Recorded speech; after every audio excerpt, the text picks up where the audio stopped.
We have our quilt top done. Let's make a label for the back.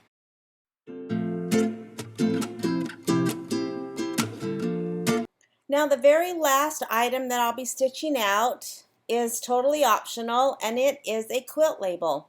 I need to bring in my file. I can use the merge stitch file icon on the top right of the toolbar, or as I've been doing, I will go to the folder where I have all of my files. I will go to the embroidery files folder, and my label is a purchase design that is separate from the quilt design, and I purchased this at Kimberbell.com. I will go to the rotate and rotate this design to the right so that I can see the right orientation while I make the changes. The first thing that I will do is change the line that says made for you by, and I want it to say just made by.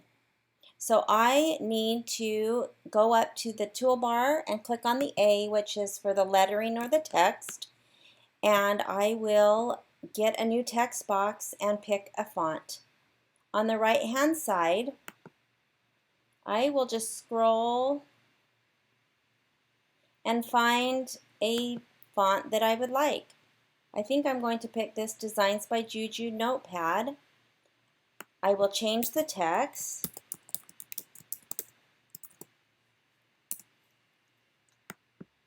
And it's a little big, so I will shrink it just a little bit. Now, in order to get rid of this, I need to find that step on the right hand side.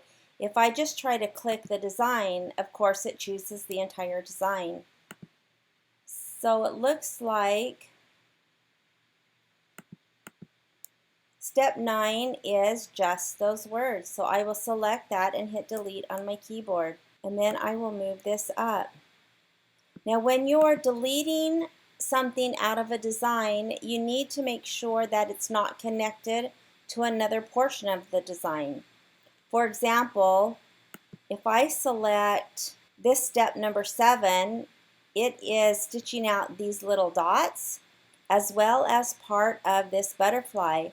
Well, if I wanted to make some sort of change to, say, the dots, make them bigger or delete them, I can't just select this step and delete, or it would also delete this part of the butterfly. This would be something where I would have to go to the stitch simulator, and we've done this before in a few of the designs where you run through to the part that you want to change and you break the stitches by hitting the stop, and it's a little bit more time consuming, but that would be what you would have to do if your design is connected to another part of the design that you don't want to change. So just be aware of that. So now I'm going to type my name out. I will go back up to this A icon. Actually, I think I will do the year since I am going to use the same font, this notepad. I will select the text and type out the year and hit return. I'm going to shrink that just a little bit. And now I will go to the icon for the text and look for a little bit different font and type my name.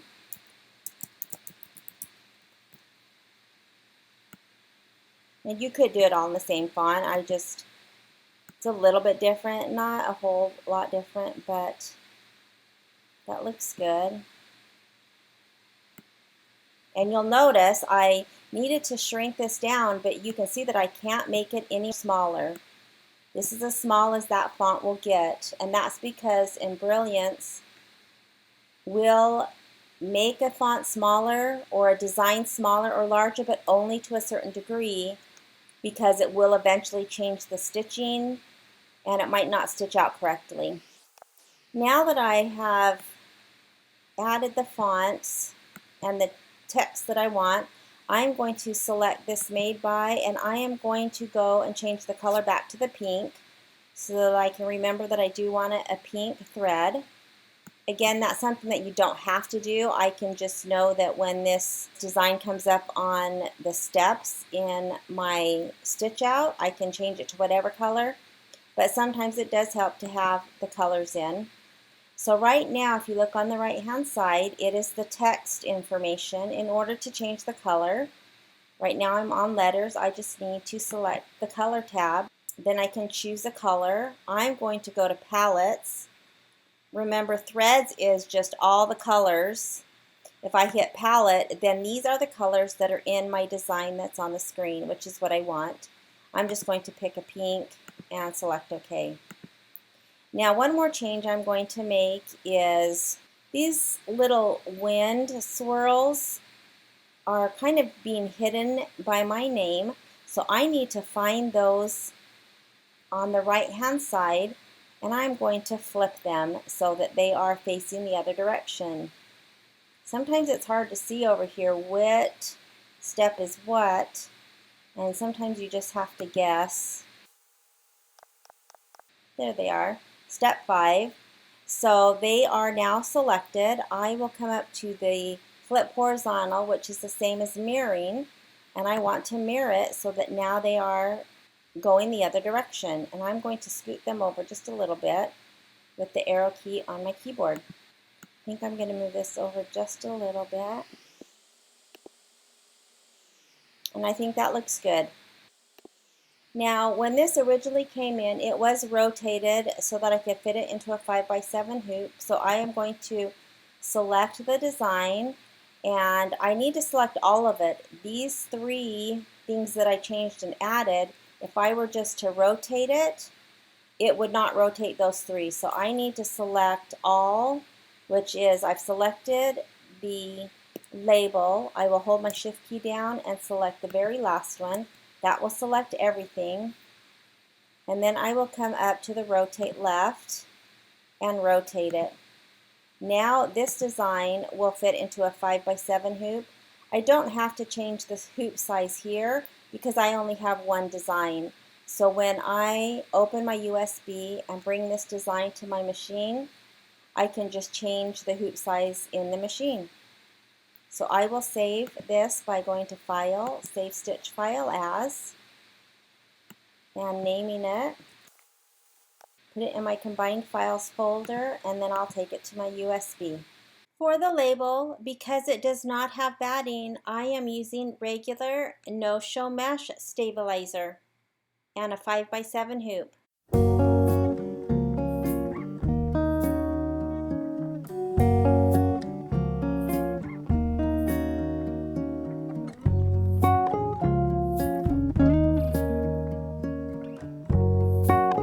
I'm stitching out my label, and I came to this step, which is a box that has a little opening that is supposed to be the very last step of the label. Well, when I was designing and making the changes that I did, I forgot to move this step down to the very bottom of all of the steps. So as I'm stitching this out, I need to skip this because this will enclose the label. It will put a backing on it. Then it will be turned inside out so that the label doesn't have any raw edges. So that needs to be the last step. So I need to come and hit this down arrow to skip that step. Now the step I'm on is the made by, which is what I added, and then it will go to my name and the year. When I'm done stitching those out, I'll come back and show you what I need to do. I finished stitching my name and the year, and because those were the very last steps, it says finished embroidering, so it thinks that I'm done with my design, but of course I still need to put the back on. I will select OK. I'm still on my same design, nothing has moved, and you can see that now it is back to the very first step. I need to get back to that step that has the placement of the outside of the label. There's 2 ways that I can do that. I can either just use the down arrow and skip until I come to that step, or I can go backwards. it doesn't really matter. I think I'm going to go backwards because I'm close. I was just 3 items.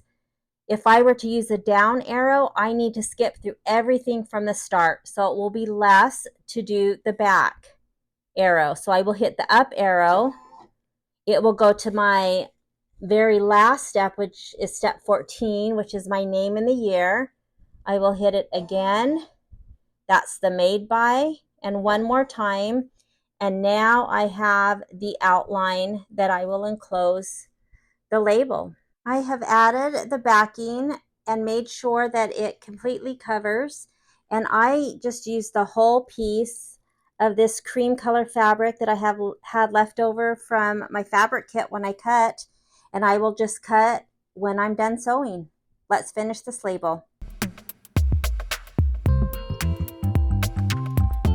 For the label, I will cut 1/4 of an inch around the stitching.